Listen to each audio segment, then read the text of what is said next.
These clashes, one a recently retired Kerry player, the other a man whose son proudly wears the Cork jersey at this stage. We're talking, of course, about Darragh O'Shea and Jimmy Kerrigan. Gentlemen, you're welcome. I have to say, Darragh, it was strange to see you sitting in the stand in Killarney last Sunday watching the match. I presume it was strange for you. I think the way things panned out, I was quite happy where I was last Sunday, to be honest with you.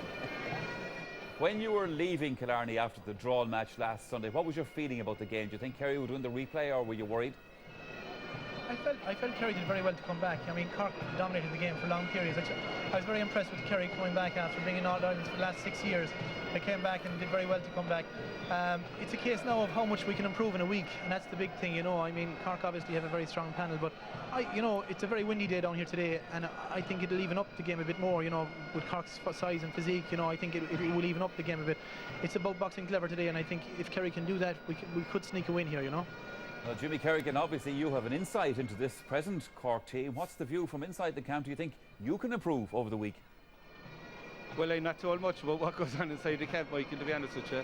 But I mean, looking at it from the outside, the same as you, I think Cork, if they can use the possession they got in midfield much better, and as Anthony said there, will go off the inside forward, sure, a bit more, I think they'll win the game. But if Kerry get the ball in midfield more and get more into Gooch and Donaghy inside, I think Cork could be in right trouble, you know.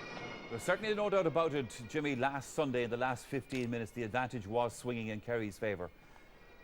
It was, I agree with you. Cork had given away so much possession, and at some stage Kerry were bound to come into the game, and they did last Sunday, and I think we were glad to hear the final whistle at the end, even though Colm O'Neill got a good point. Maybe we could have won at that stage, but I mean, we were lucky at the end, I thought, you know. Darragh, with 20 minutes to go to the throw-in of this match, we're still waiting for news from the Kerry dressing room, because obviously some of the injury issues that you've had during the week are very, very real. Yeah, there was, I think fellas were given a chance up until yesterday evening to get themselves right, but as always, the Kerry room machine is working well, so they're putting out a lot of sprats, so we don't really know what's going on, I'd say. Well, I think the team isn't going to be changed that much. There'll be one or two changes, I'd say, but again, it's hard to judge. I don't know, it's again, the wind is going to have a big bearing on it. I think they're going to make one or two changes around the middle, you know, the half-hour line, maybe midfield and the half-back line. Again, it's vague, it's very vague at the minute on the ground here, but the word is that David Moore might be coming in, you know. All right, lads, well, listen, thanks for that. Enjoy the match. Talk to you later on. OK, time for us to take a break here on the Sunday. Well, Conor, you were a bit annoyed last week that you didn't make the most of the possession you had and the chances you had. How do you rectify that so for today? I suppose you just have to work on it during the week, talk about it, work on it in the training ground, and hope that on the day that it'll work for you. And is that something that was talked about a lot during the week? I suppose we talked about it a bit. We wouldn't have overdwelt on it now, because you know that game is history now. You have to move on, and this game is a totally different game. There's a very, very strong breeze out there. How will that affect things today, do you think? Yeah, I don't know. It's unusual for it to be that strong here, but it certainly seems strong now. Yeah, look, I suppose it could crowd the situation a bit depending on who has it in which half. But look, it's the same for both teams, so we just have to adapt to it. After last week, is the key really getting a hold of the ball more and getting it into the people who can do some damage? Yeah, well, in a nutshell, I suppose we have to win more ball around the middle of the field, primary possession. The Cork were well on top of us, you know, for long periods of the game the last day, and our forwards were starved of the ball, but you know, we're going to try our very best to get our hands on more ball there. It's not easy against these Cork fellas because they're very big and very strong in that area, and I think most teams will struggle against them, but we're certainly going to try and put it up to them more today in that area. All right, then, we have been asking our panellists to take a look at both of today's teams, and especially in the context of their meeting last week in Killarney. Now, here's Pat first. And for a change, Pat, we've been asking you to look at the Cork team. Well, being a good neighbour, I'd like to help them out in any way I can, Michael. So let's look at it. From last week, they dominated possession, with the exception of the first 8 minutes and the last 15 minutes. Cork dominated possession. So for about they had about 60% of possession throughout the 70 minutes. They dominated for about 50 minutes of the game, and you can see not only did they win the primary possession, but they won all the breaking ball around the middle third of the field, and certainly Gallivan was a huge loss last week in the terms of picking up that ball. Now today's Kerry selection is definitely with a view to counteracting Cork's dominance in this. Anthony Maher has the pace for 70 minutes, and David Moore, and I expect David Moore in at wing forward, but he will play as a third midfielder because Cork play the likes of Pearson O'Neill and Paddy Kelly. But why didn't they convert that possession? Well, one, they got 2 goal chances. Unfortunately, it was the wrong men in the right place. In that instance, Alan O'Connor should have kicked the ball over the bar. This was the second goal chance. Again, a centre fielder in the right position, but he badly missed. And every bit as much puke football as the football that was characterised coming from Ulster. I don't say that in a pejorative way. Yes. I mean, it is every bit like that. I mean, they're set up very much in that way now. So it is very difficult to break them down. But Joe, and I mean, Cork's problem last week was they've only got one Paul Kerrigan, who to me is the essence of the team now. And the dilemma is, do you play him in the half-forward line? What I would do if I were running the team, I would put Pearse O'Neill at centre half-forward to run hard through the centre. I would put Kerrigan alongside him, because I mean, Kerrigan destroyed Tyrone last year in a way that no one has done in the modern era. But Joe, what Kerry do and what Tyrone do is adopt the 2 basic principles of the game. The 2 basic principles of the game are, when you're in possession, everyone becomes an attacker. I agree. And when you haven't possession, everyone becomes a defender. And that is what Kerry are carrying out. But I mean, I can't understand. Maybe Galvin is playing. I mean, if a sub is taking on water, I don't well, see... he looked like a guy that had the body. Look at his body language there. He's warmed up. He's taking what he could be playing. He's naming the team after the national anthem. We're kind of second guessing as to what the team finally is going to be, but actually let's head to Páirc Uí Chaoimh and pick up with our commentary team ahead of this afternoon's replay. So then it's over to Ger Canning and Kevin McStay. Thanks, Michael. It may be their 21st championship meeting in a decade, but there's still no denying the compelling charm of Cork-Kerry matches. It's certainly gone to enjoy. He really back to his feet, but it gets rewarded with a free. And this gives Daniel Goulding now an opportunity. It's more or less the same angle that the Gooch had at the opposite end of the field. Now let's see, can he do any better? Can Cork take the lead here? The umpire's racing for the wide flag. Donnacha O'Connor takes them from the left-hand side with the right boot, and that was an easy start for him. Real confidence booster, and both of Cork. Well, they are the 13 metres back. Their arms are raised. Sheehan kicks over their hands and kicks it over the bar. Good kick by Brian Sheehan. And Kerry's first point comes in the 9th minute, and all of the scores have been from frees. And I think we know he'll do that all day and punish those sort of infringements. So it's indisciplined. Noel O'Leary in that on that occasion can't afford to be giving those away. Quite a cold. Still has it. Trying to make an angle. Little block on it by Tom O'Sullivan. Still it comes in. Goalkeeper reaches in for it. And he needs his fullback there. In the end, the whistle comes from the referee, Pat McEnany. A dangerous moment there for Brendan Keane. Free has been picked up here by Aidan Walsh. It was a very poor one. Now Walsh has a go from a distance, hanging in the air again. Horrible one for the goalkeeper. Drops it down and it's in the back of the net. Goulding, his 7th ever championship goal. And it comes in the 15th minute. And he's got a goal and a point. And it's 1-2 to a point, and that should have been defended better. But the goalkeeper came, lost it, and Daniel Goulding toe poked it home into the back of the net. Well, it's Goulding that knocks it out of his hand as well, so full mark to him in both efforts. In from a free. The Gooch, who missed a free close in, the first real scoring opportunity of the match in the opening couple of minutes, has this one from the 45. It's going, yeah, it's inside. Good kick by Colm Cooper. Didn't leave too much margin for error, but he got it. Nailed it just inside that left-hand post. And what we can say for sure, Ger, is that goal after 15 minutes. Jack O'Connor looking a little concerned. Hard to blame him.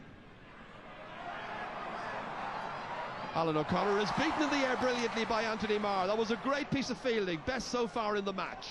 Killian Young, back to Declan O'Sullivan. Back to Marr, who made all of that happen. Using his possession now, trying to put it in there to Cooper, who did well against Jamie O'Sullivan. Cooper back to Donaghy. This is a better spell for Kerry, and if you don't succeed at first, have a second go. Donaghy did and put it over the bar and narrows the gap. 1-2 to 3 points. Well, there's the Gooch. You think sometimes he's not good in the air, he can hold his own. In Portlaoise, very, very talented young footballer. Huge one in towards Donnacha O'Connor, runs on to Goulding. It was nearly a second, but it's going to be a 45 instead. Daniel Goulding with a goal and a point again from the 45. Catches it well, and he puts it over the bar. Another for Daniel Goulding. He's in the groove, there's no doubt about it. That was against the wind, and you see the way he just floated it in and let it come across the goal. See it here coming right to left now. Lovely judgment. Once again, a goal between them. He's a lovely striker of the ball. Goulding to take. Again, he's winning those duels with Tom O'Sullivan.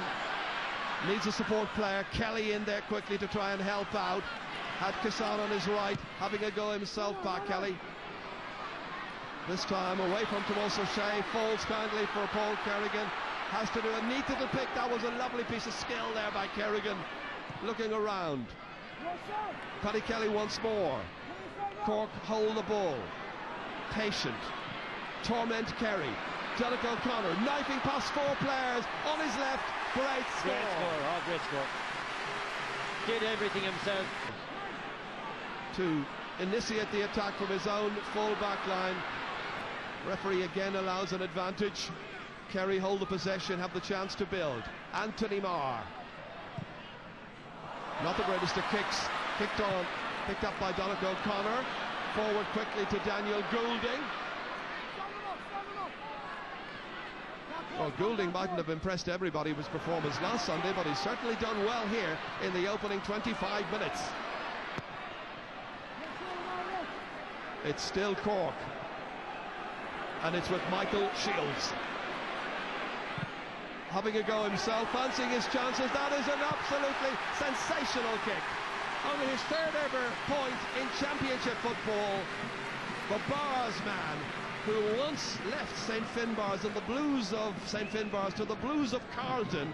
He's back and he's playing superbly, and it's 1-5 to 3 points. What about this earlier on? Well, maybe they get it up okay, but Shields has taken advantage. Took it all on with Kerrigan as well to help him out. McCarthy down to the gooch. He needs the ball. They need possession in there. Into Brian Sheehan. This is better. Released by Declan O'Sullivan.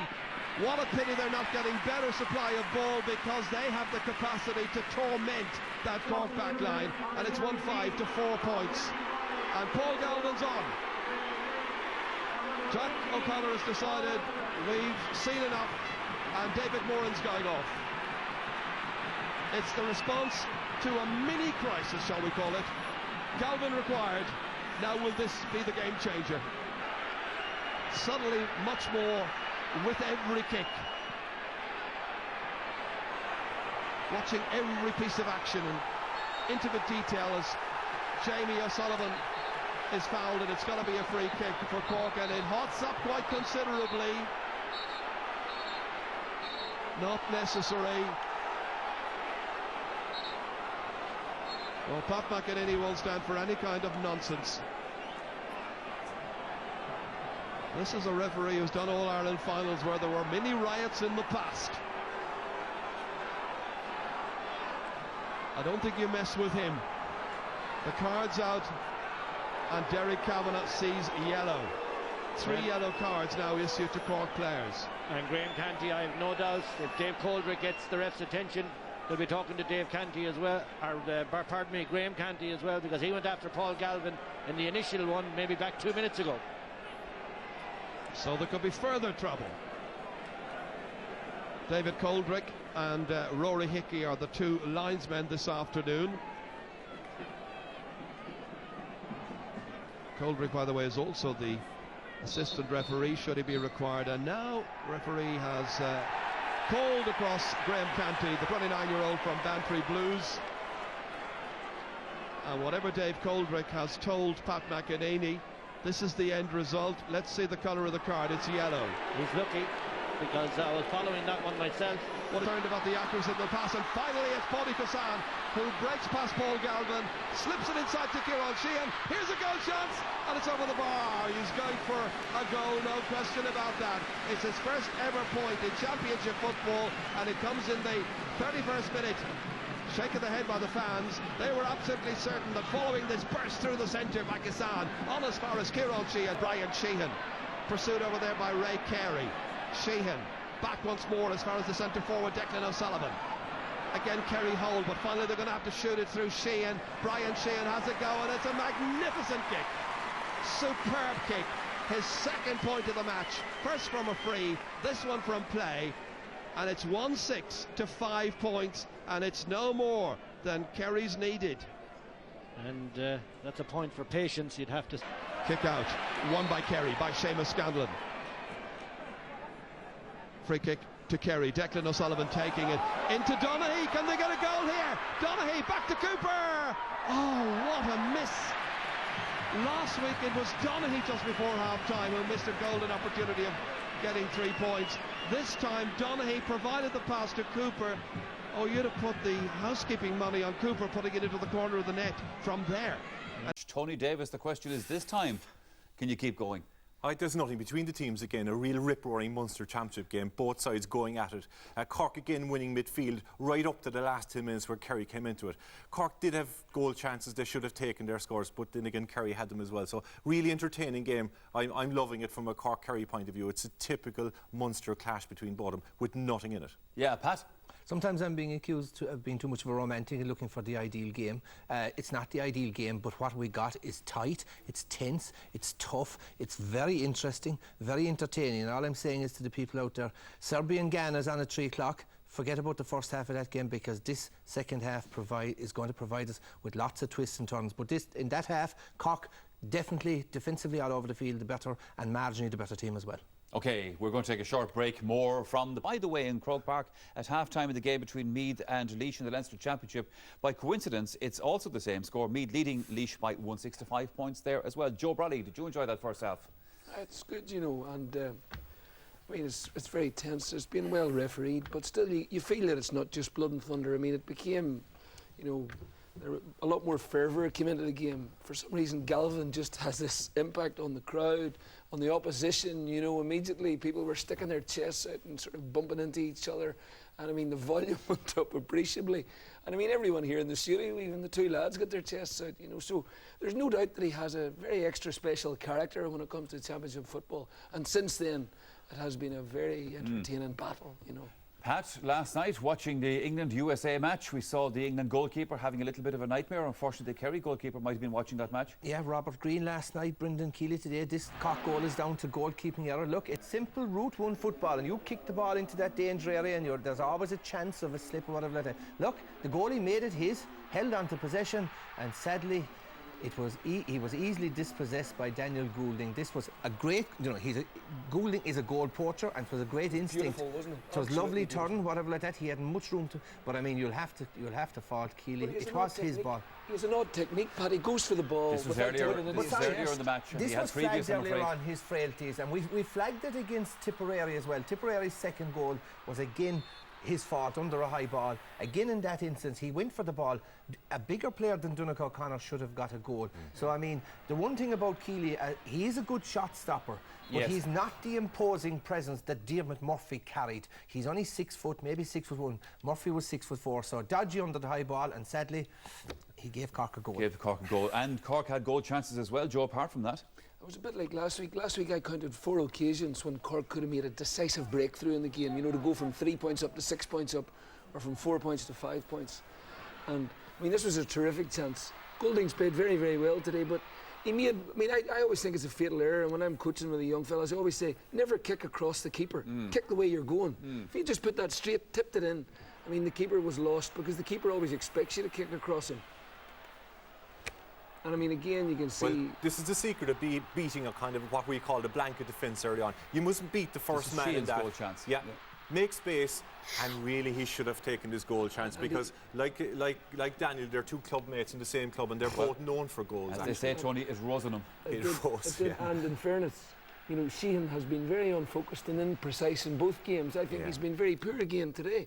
And it's a pity, because he's got all the athleticism and all of that, but I think, especially for a forward, it takes a while to settle into county football and all the fervour and the big crowds and all of that. I mean, I dare say at club level he would have had his head down, dummied the keeper, stuck it in the net, you know, and that's just something that he's going to have to develop. But I mean, it was a vital chance, and it really was a chance. There's no question. It could have been the big breakthrough in the game. Before the match, Tony, you looked at Kieran Donaghy and the importance, of course, we all know that he has to the Kerry team. But this turned out to be a fascinating duel today between himself and Canty. It still is a great duel. Now, at the start of the game, I think Canty was winning it really because, like, he was out in front, he was putting the hand in and winning away, ably assisted by Jamie in the back line there.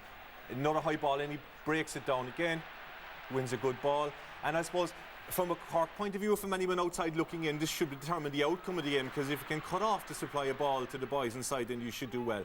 But look, Donaghy's more than just a winning high ball. He can actually finish as well. And look, when you have fellas like him in there, he's a fulcrum for everything positive about Kerry. He brings loads of people into the game.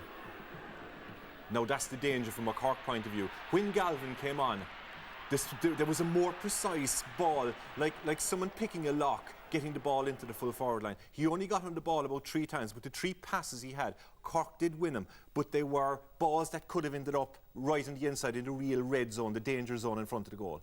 Joe, you're not going to keep Donaghy's hand off the ball all day long, and he got one hand of the ball, broke it down to the gooch, and this could have been the Kerry goal. Yeah, and I expected Colin to put it in the net. It had shades of Tyrone's great goal in the 2005 final that made the breakthrough. And I mean, the thing about Donaghy is that you can't give him a bad pass, you know. And I mean, if anyone else was getting the sort of service that Donaghy was getting today, we'd be complaining about it and saying, how could you expect him to do anything? And I mean, Cooper of all people.